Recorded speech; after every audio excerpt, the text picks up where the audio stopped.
Today, we will be reading Book 1 of Meditations, written by the Roman Emperor Marcus Aurelius Antoninus in the years before his death in 180 AD. Originally written in classical Greek, it was first translated into English by Meric Casaubon in 1634. Let's begin. His first book, Concerning Himself, wherein Antoninus recordeth what and of whom, whether parents, friends, or masters, by their good examples or good advice and counsel, he had learned. Divided into numbers or sections. Antoninus, Book 6, number 48. Whensoever thou wilt rejoice thyself, think and meditate upon those good parts and especial gifts which thou hast observed in any of them that live with thee. As industry in one, in another modesty, in another bountifulness, in another some other thing. For nothing can so much rejoice thee as the resemblances and parallels of several virtues, eminent in the dispositions of them that live with thee, especially when, all at once, as it were, they represent themselves unto thee. See therefore that thou have them always in a readiness. The First Book. 1. Of my grandfather Verus I have learned to be gentle and meek, and to refrain from all anger and passion. From the fame and memory of him that begot me, I have learned both shamefastness and manlike behaviour. Of my mother I have learned to be religious and bountiful, and to forbear, not only to do, but to intend any evil, to content myself with a spare diet, and to fly all such excess as is incidental to great wealth. Of my great-grandfather, both to frequent public schools and auditories, and to get me good and able teachers at home, and that I ought not to think much, if upon such occasions I were at excessive charges. 2. Of him that brought me up, not to be fondly addicted to either of the two great factions of the coursers in the circus, called Prasini and Veneti, nor in the amphitheatre partially to favour any of the gladiators or fencers, as either the Parmulari or the Secutores. Moreover, to endure labour, nor to need many things, when I have anything to do it myself rather than by others, not to meddle with many businesses, and not easily to admit of any slander. 3. Of Diognetus, not to busy myself about vain things, and not easily to believe those things, which are commonly spoken, by such as take upon them to work wonders, and by sorcerers, or prestidigitators, and impostors, concerning the power of charms, and their driving out of demons or evil spirits, and the like. Not to keep quails for the game, nor to be mad after such things. Not to be offended with other men's liberty of speech, and to apply myself unto philosophy. Him also I must thank, that ever I heard first Bacchius, then Tandasis, and Marcianus, and that I did write dialogues in my youth, and that I took liking to the philosopher's little couch and skins, and such other things, which by the Grecian discipline are proper to those who profess philosophy. 4. To Rusticus I am beholding that I first entered into the conceit that my life wanted some redress and cure, and then that I did not fall into the ambition of ordinary sophists, either to write tracts concerning the common theorems, or to exhort men unto virtue and the study of philosophy by public orations, as also that I never by way of ostentation did affect to show myself an active, able man, for any kind of bodily exercises, and that I gave over the study of rhetoric and poetry, and of elegant, neat language, that I did not use to walk about the house in my long robe, nor to do any such things. Moreover, I learned of him to write letters without any affectation or curiosity, such as that was, which by him was written to my mother from Sinuessa, and to be easy and ready to be reconciled, and well pleased again with them that had offended me, as soon as any of them would be content to seek unto me again. To read with diligence, not to rest satisfied with a light and superficial knowledge, nor quickly to assent to things commonly spoken of, whom also I must thank that ever I lighted upon Epictetus, his Hypermamata, or moral commentaries and common factions, which also he gave me of his own. 5.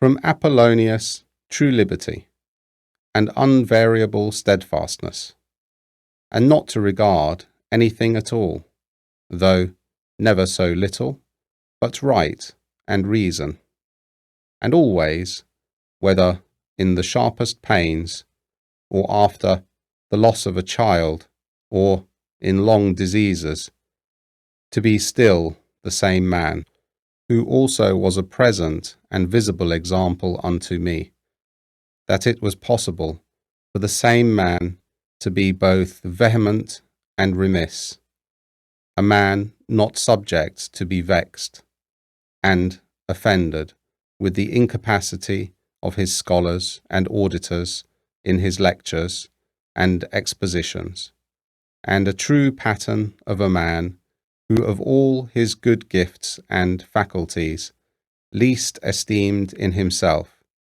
that his excellent skill and ability to teach and persuade others the common theorems and maxims of the Stoic philosophy. Of him also I learned how to receive favours and kindnesses, as commonly they are accounted, from friends, so that I might not become obnoxious unto them. For them, nor more yielding upon occasion than in right I ought, and yet so that I should not pass them neither, as an unsensible and unthankful man. 6. Of Sextus, mildness, and the pattern of a family governed with paternal affection, and a purpose to live according to nature, to be grave, without affectation, to observe carefully the several dispositions of my friends, not to be offended with idiots, nor unseasonably to set upon those that are carried with the vulgar opinions, with the theorems and tenets of philosophers. His conversation being an example how a man might accommodate himself to all men and companies, so that though his company were sweeter and more pleasing than any flatterer's coaxing and fawning, yet was it at the same time most respected and reverenced, who also had a proper happiness and faculty, rationally and methodically to find out and set in order all necessary determinations and instructions for a man's life. A man without ever the least appearance of anger or any other passion, able at the same time most exactly to observe the Stoic apatheia or unpassionateness, and yet to be the most tender-hearted ever of good credit, and yet almost without any noise or rumour, very learned, and yet making little show. 7. From Alexander the grammarian, to be unreprovable myself, and not reproachfully to reprehend any man for a barbarism, or a solecism, or any false pronunciation, but dexterously, by way of answer, or testimony, or confirmation of the same matter, taking no notice of the word, to utter it as it should have been spoken, or by some other such close and indirect admonition, handsomely and civilly to tell him of it. 8. Of Fronto, to how much envy and fraud and hypocrisy the state of a tyrannous king is subject unto, and how they who are commonly called nobly born are in some sort incapable or void of natural affection. 9. Of Alexander the Platonic, not often, nor without great necessity, to say or to write to any man in a letter, I am not at leisure, nor in this manner still to put off those duties which we owe to our friends and acquaintances, to every one in his kind, under pretence of urgent affairs. 10.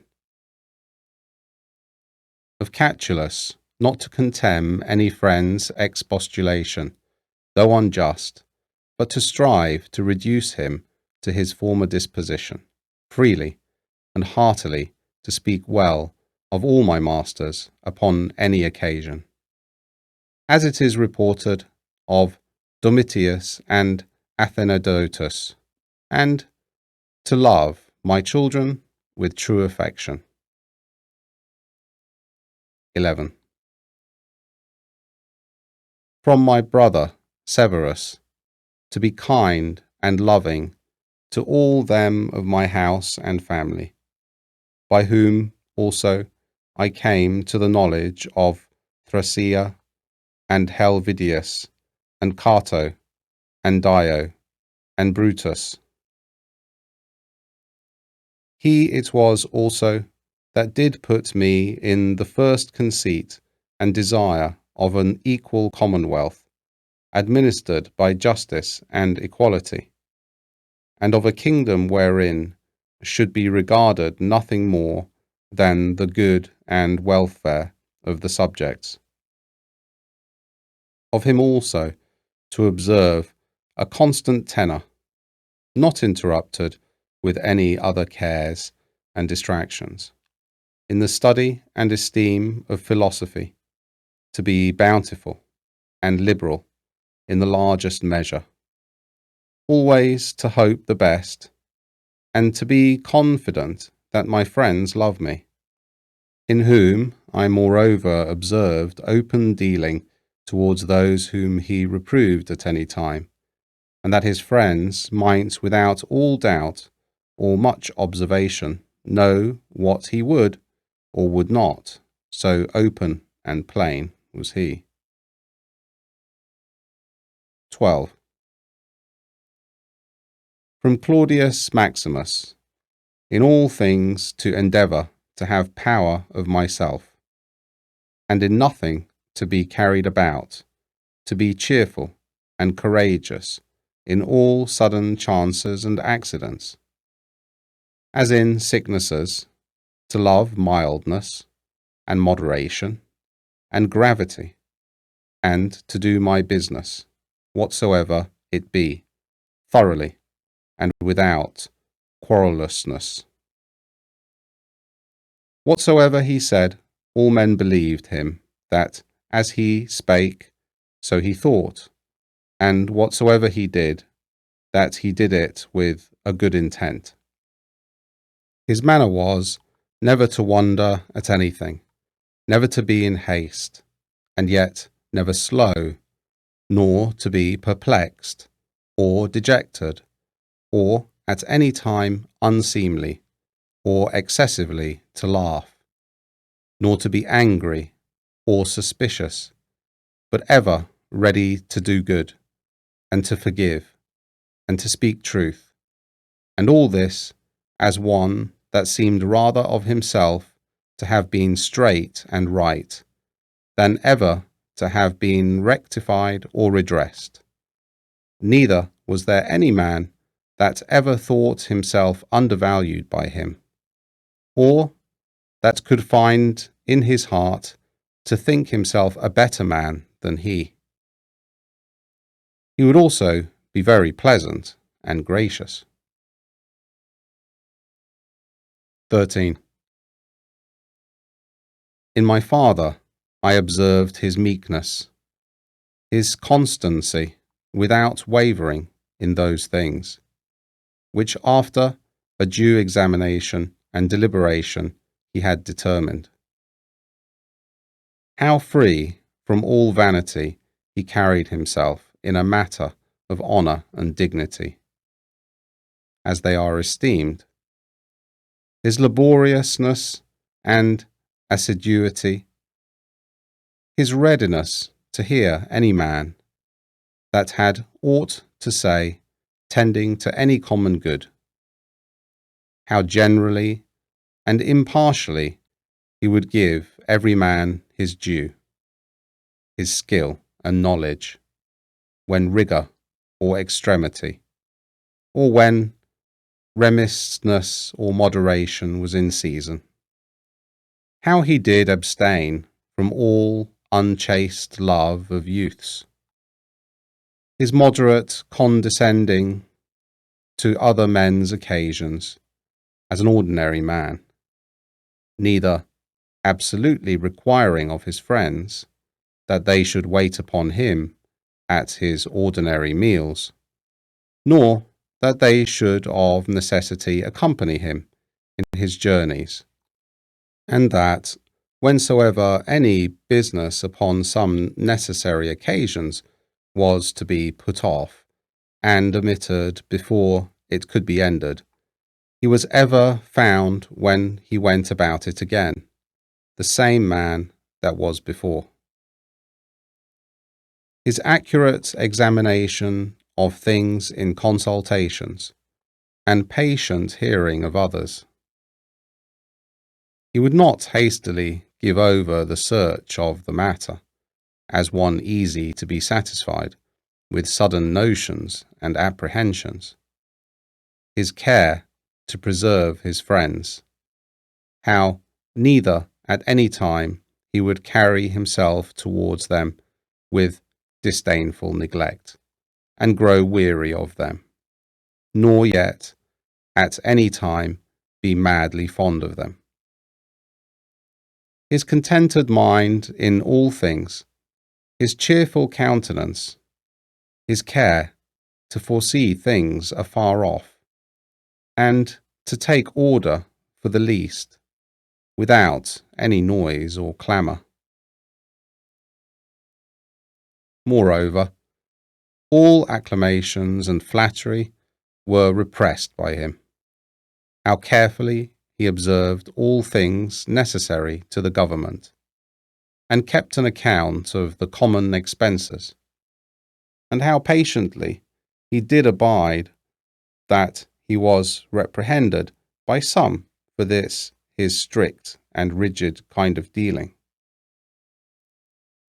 How he was neither a superstitious worshipper of the gods, nor an ambitious pleaser of men, or studious of popular applause, but sober in all things, and everywhere observant of that which was fitting, no affecter of novelties in those things which conducted to his ease and convenience, plenty whereof his fortune did afford him, without pride and bragging, yet with all freedom and liberty, so that, as he did freely enjoy them without any anxiety or affectation when they were present, so, when absent, he found no want of them. Moreover, that he was never commended by any man as either a learned, acute man, or an obsequious, officious man, or a fine orator, but as a ripe, mature man, a perfect, sound man, one that could not endure to be flattered, able to govern both himself and others. Moreover, how much he did honour all true philosophers, without upbraiding those that were not so. His sociableness, his gracious and delightful conversation, but never unto satiety, his care of his body within bounds and measure, not as one that desired to live long, or over studious of neatness and elegancy, and yet not as one that did not regard it, so that through his own care and providence he seldom needed any inward physic or outward applications, but especially how ingeniously he would yield to any that had obtained any peculiar faculty, as either eloquence, or the knowledge of the laws, or of ancient customs, or the like, and how he concurred with them in his best care and endeavour that every one of them might in his kind, or that wherein he excelled, be regarded and esteemed. And although he did all things carefully after the ancient customs of his forefathers, yet even of this he was not desirous that men should take notice, that he did imitate ancient customs. Again, how he was not easily moved and tossed up and down, but loved to be constant, both in the same places and businesses, and how, after his great fits of headache, would return fresh and vigorous to his wonted affairs. Again, that secrets he neither had many nor often, and such only as concerned public matters, his discretion and moderation in exhibiting of the public sights and shows for the pleasure and pastime of the people, in public buildings, congeries, and the like. In all these things, having a respect unto men only as men, and to the equity of the things themselves, and not unto the glory that might follow. Never wont to use the baths at unseasonable hours. No builder, never curious, or solicitous, either about his meat, or about the workmanship, or colour of his clothes, or about anything that belonged to external beauty. In all his conversation, far from all inhumanity, all boldness and incivility, all greediness and impetuosity, never doing anything with such earnestness and intention that a man could say of him that he did sweat about it, but contrariwise all things distinctly, as at leisure, without trouble, orderly, soundly, and agreeably.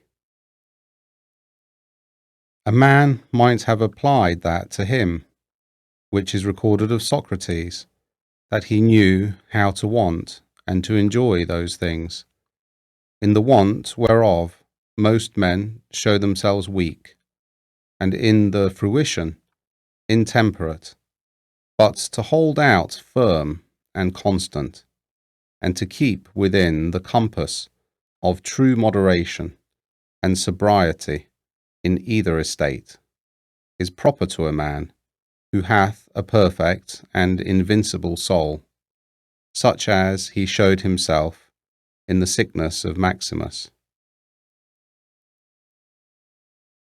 14.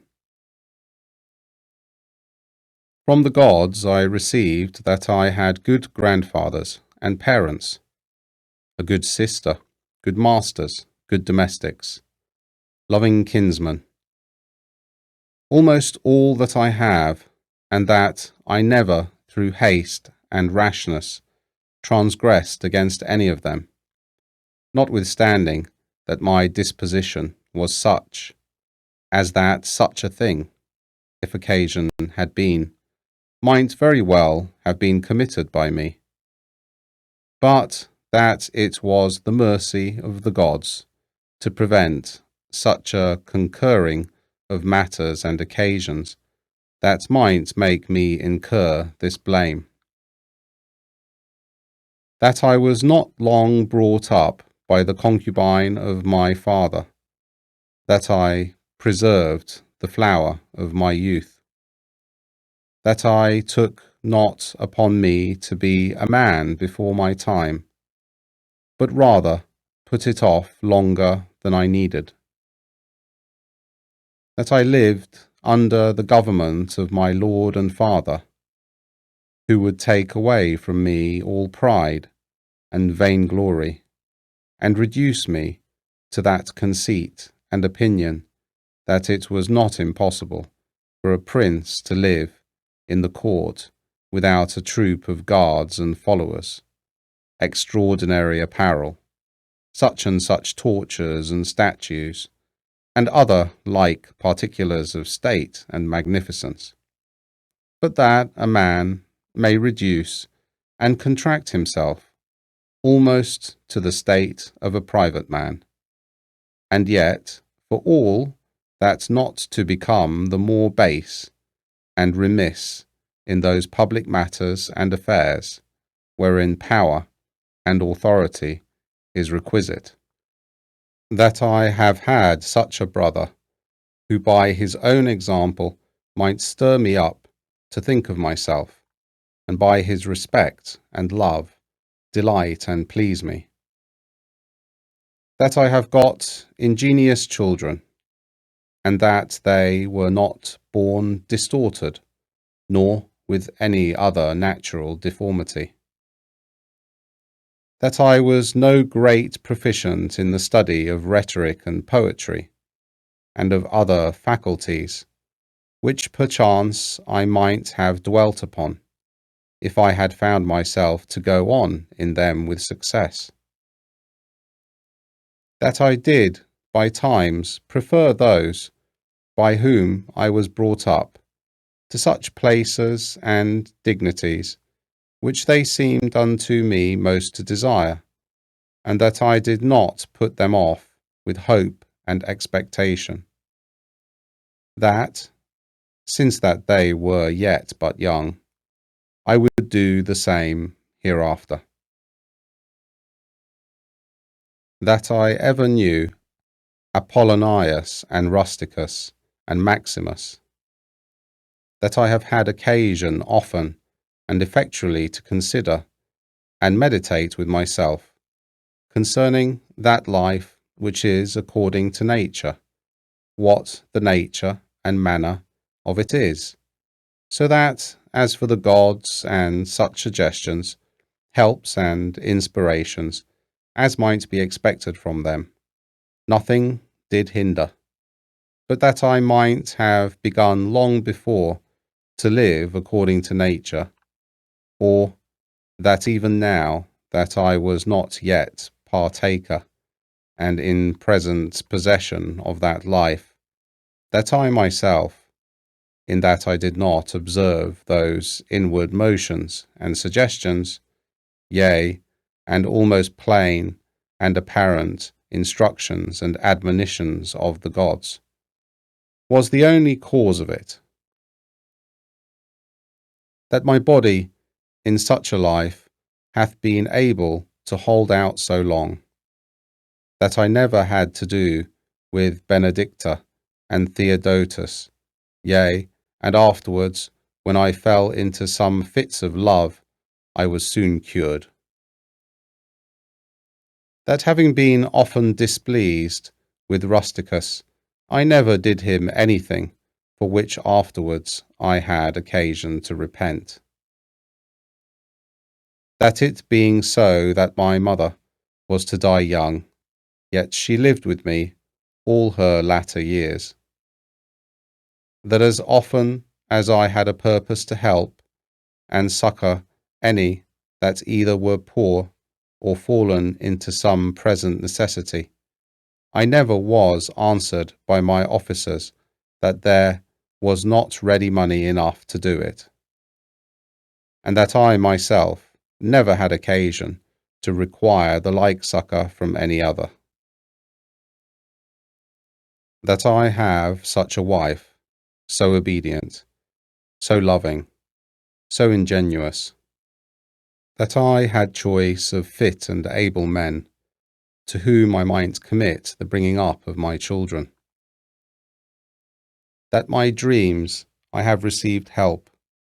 As for other things, so, in particular, how I might stay my casting of blood, and cure my dizziness, as that also that happened to thee in Cajeta, as unto Chrysus when he prayed by the seashore, and when I did first apply myself to philosophy, that I did not fall into the hands of some sophists, or spent my time either in reading the manifold volumes of ordinary philosophers, nor in practising myself in the solution of arguments and fallacies, nor dwelt upon the studies of the meteors and other natural curiosities.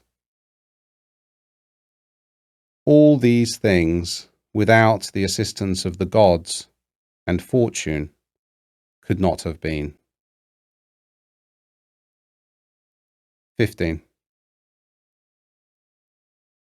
In the country of the Quadi, at Granua, these, betimes, in the morning say to thyself, this day I shalt have to do with an idle, curious man, with an unthankful man, a railer, a crafty, false, or an envious man, an unsociable, uncharitable man.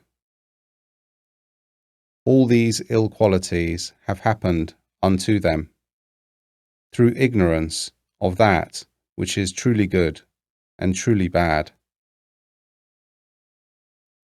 But I that understand the nature of that which is good, that it only is to be desired, and of that which is bad, that it only is truly odious and shameful, who moreover, that this transgressor, whoever he be, is my kinsman, not by the same blood and seed, but by participation of the same reason, and of the same divine particle. How can I either be hurt by any of those, since it is not in their power to make me incur anything that is truly reproachful, or angry and ill affected towards him, who by nature is so near unto me. For we are all born to be fellow workers, as the feet, the hands, and the eyelids, as the rows of the upper and under teeth. For such therefore to be in opposition is against nature. And what is it to chafe at, and to be averse from, but to be in opposition? 16.